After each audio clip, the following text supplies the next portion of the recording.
only mean, but grotesque and extremely foolish. All that and more now on Graph's Grievances.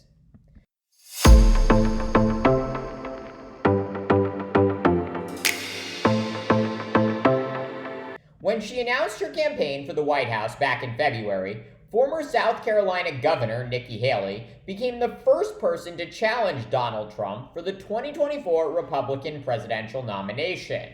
Haley, who served as Trump's ambassador to the United Nations, pitching herself as part of a, quote, new generation of Republicans who can lead America into the future by winning elections.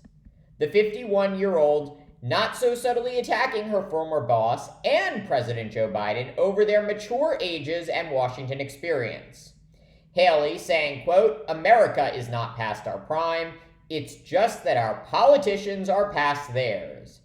The daughter of Indian immigrants also using her campaign kickoff rally to call for, quote, mandatory mental competency tests for politicians over the age of 75. Trump is 77 and Biden is 80 years old. And unsurprisingly, Haley has continued to make Biden's age a centerpiece of her campaign. In April, Haley grotesquely suggesting that if re-elected president, Biden would not, quote, make it through a second term and would die in office.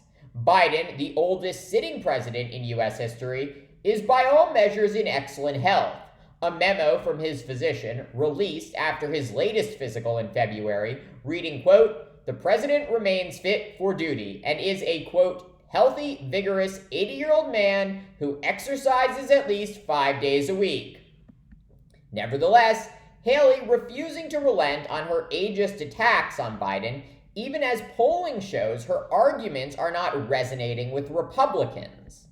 According to 538's polling average, Haley now coming in at under 4% support nationally among Republican primary voters, behind Trump, DeSantis, Ramaswamy, and Pence. Haley also stuck in the low single digits in early caucus and primary states of Iowa and New Hampshire. And get this, Haley is even trailing both Trump and DeSantis in her home state of South Carolina. In just 6 days, Haley will take to the debate stage in Milwaukee, Wisconsin, for the first Republican presidential debate. So far, 5 of the 8 candidates who have qualified for the first debate have signed the mandatory RNC loyalty pledge, stating they will support the eventual Republican nominee.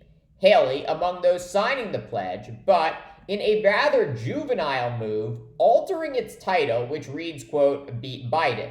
Haley crossing out President Biden's name and writing, quote, President Harris. Haley suggesting again that Biden might not finish a second term as president, opening up the role for Vice President Harris. Of course, Haley's rewrite is not only factually wrong, President Biden is who Republicans will have to defeat in order to win back the White House in 2024, but also extremely foolish. First, Haley seems to be acknowledging that if she were to get the Republican presidential nomination, she could not defeat President Biden. And second, Haley is further doubling down on a strategy that is not motivating Republicans to support her. Why aren't Haley's ageist attacks working? Because Republican primary voters are old, and I mean really old. According to NBC News, voters aged 65 and older represent the largest group of Republican primary voters, at 39% of the electorate. This compared with 25% of the overall electorate. The next largest group of Republican primary voters are aged 50 to 64. This group representing 36% of the Republican electorate. So in total, 75% of Republican primary voters are over the age of 49. And clearly these voters are turned off by Haley constantly suggesting that President Biden is going to die any day now. In addition, how do you think older Republicans feel about mental competency tests for politicians? Is Haley next going to call for mental competency tests for older voters? In last year's midterm election, 7 in 10 Republican voters were 50 and older. And like President Biden, I respect voters taking a hard look at a candidate's age when deciding who to vote for. But outright suggesting that just because someone is older, they are unfit for the presidency is absolutely ridiculous.